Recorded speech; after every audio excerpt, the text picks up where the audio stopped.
Hey, welcome everyone. Wilson Turber Jr. You guys know, been following Maryland women's basketball all season long. Not in Greenville, clearly as you can see at home. That said, Maryland, they got things done today. They were in the Sweet 16. They've advanced to the Elite Eight.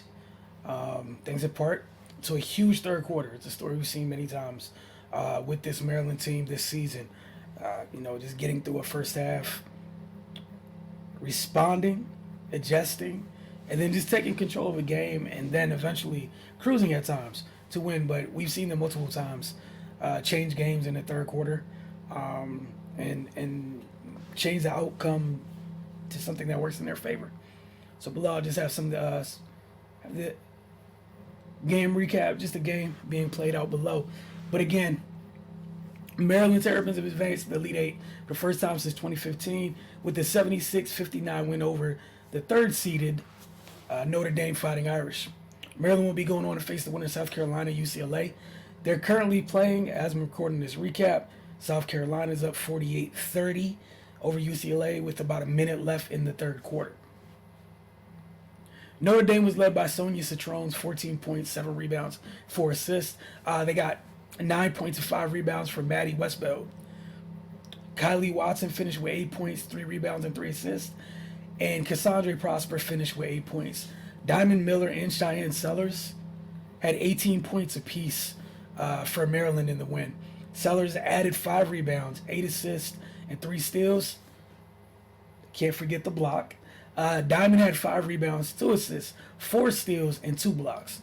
Lavender Briggs came off the bench. She's done all the season and provided a boost. She had 12 points off the bench. Abby Myers finished with 11 points and 4 steals. If you follow the Terps at all this year, again, this isn't strange. This is something that's happened several times, even as familiar as the last round in round of 32. They jumped out to a quick start over Arizona. Not as big of a start in this one. Their opponents kind of took the second quarter. Maryland went into the half, and they got right. They hit the ground running in the third quarter, and that's the same thing here. The Terps got out to a solid start defensively. The difference between this game and the start against Arizona and Holy Cross was Maryland was able to turn those two teams over and capitalize off their turnovers. Against Notre Dame in the first half, they turned them over. They just weren't able to create the separation and capitalize off those turnovers, which is credit to Notre Dame, obviously, for getting back in transition. At times, just making sure that Maryland wasn't able to really fully get out and run, which is, what we all know what they like to do. One of the other things Notre Dame did was they came out, they played zone, and kind of really try to control the pace of the game from the defensive end of the floor.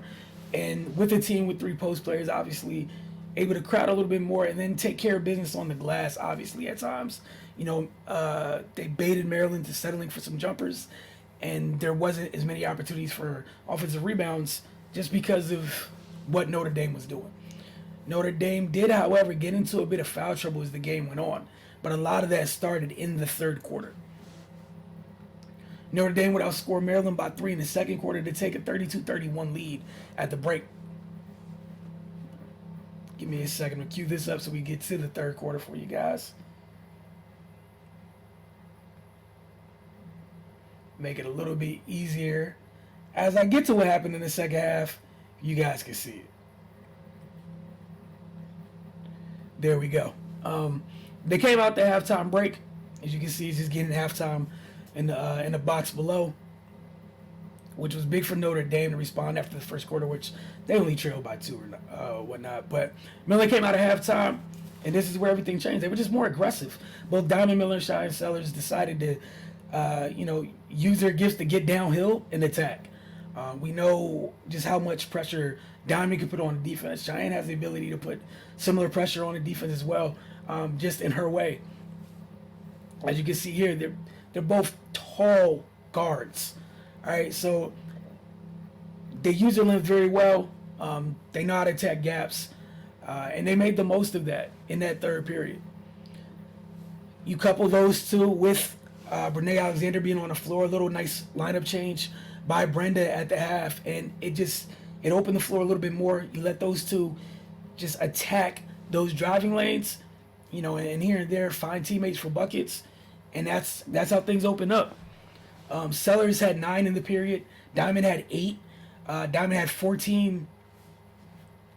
She had 14 of her 18 in the second half. Again, 8 came in the third quarter. Maryland picked up the pace. Notre Dame was at a disadvantage because they're playing with posts. You're getting in a running contest with Maryland is already something few teams really try to do, let alone a team where you have that many posts on the floor. It's just tough because there's mismatches everywhere. Arizona got into trouble with this at times with their 2 post players, where you're asking your teams 4 and 5 to at times literally be guarding Diamond or Cheyenne or Lavender or Brene, and it's just a mismatch because of how those players can attack you. Maryland forced 25 turnovers in this game, and that played a huge role in how things played out. The Terps did a great job. They've been doing this all season long, especially as the season's going on, and they've done it all 3 games in the tournament. You're undersized in terms of not having post players. You have your size and your length, but your guards just fronting. I mean, really fighting for position when they're fronting post players, even digging down and the help that they provide. Just doing a great job of using their size and length to put pressure on both the passer and the post player in those situations. And once again, it paid off. But there were several times where the guards are getting thrown to the floor, and it's tough. You're a guard. It's a post. You're physically going to take a beating. And credit to Maryland's guards for routinely going down there, taking the physical L's at times, and continue to attack on the other end. The Terps didn't win the battle on the glass, but they were more than competitive enough on the offensive glass. I think Notre Dame finished with 16 offensive rebounds. Maryland finished with 12, despite losing the battle. But Notre Dame wasn't able to capitalize off as many as their second chance opportunities, where Maryland was. And again, them getting to the basket is which you see a lot here. Getting to the basket, operating out of the mid-range. But again, you got post players trying to defend guards, and it's just too much space. To speak to just how aggressive they were, 22 attempts at the free throw line. And Maryland knocked down 18 of them. Those 22 attempts were huge. In the post-game presser, Irish players talked about Maryland speeding them up at times and mentioned them going rogue in terms of they were breaking the press, but making bad decisions after they broke the press, which is something their coach agreed to as well.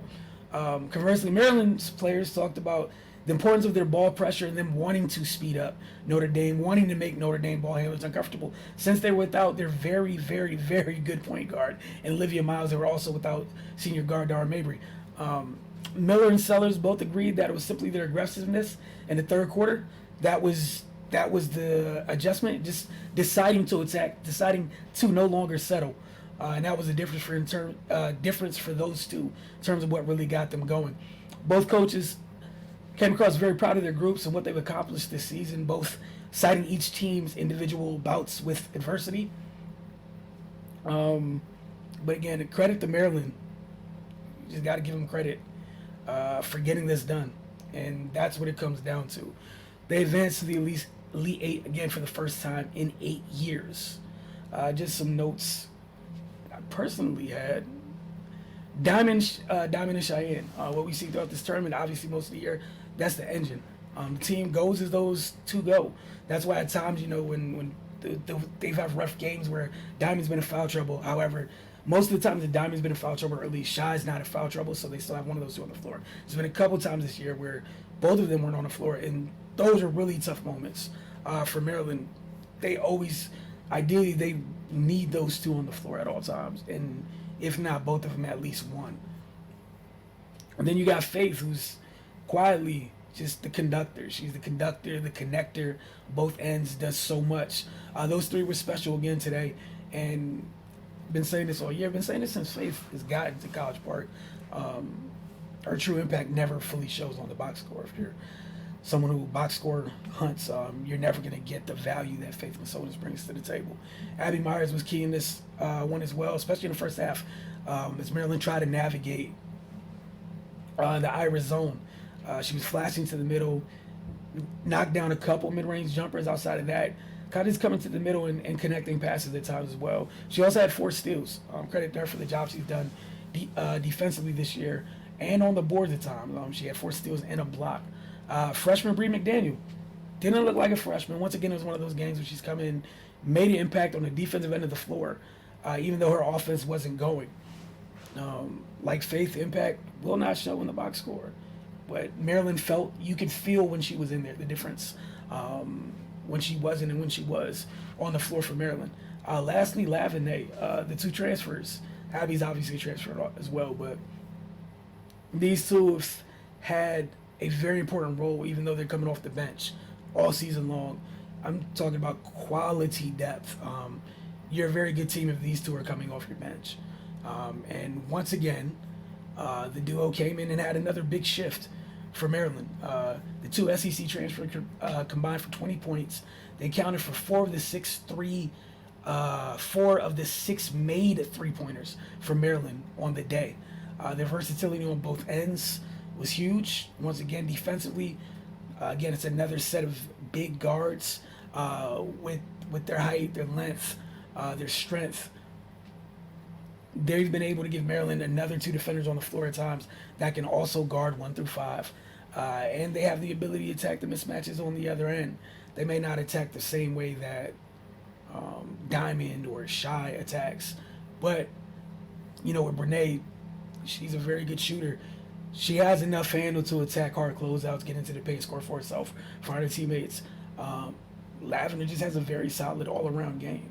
Obviously can hit the three, can put the ball on the floor at times, comfortable in the mid-range. Those two have been invaluable and feel like they really helped Maryland exploit Notre Dame in the second half because, it's a team with three post players on the floor at all times, especially in the third quarter. Felt like Notre Dame had big on a small and allowed Maryland to do what they do best, which is space the floor, get out, and run. But credit to Maryland, and we'll see who they'll be facing right now, unless something like a huge change. It looks like going to get a rematch of something we saw in College Park earlier this year, which was when Maryland hosted South Carolina. This time they'll be meeting at a neutral site. Again, right now, South Carolina leads UCLA 52-34 with about 6 minutes left. So Maryland, South Carolina, Monday night. Looking forward to it. But again, congrats to the Terps for advancing to the Elite Eight.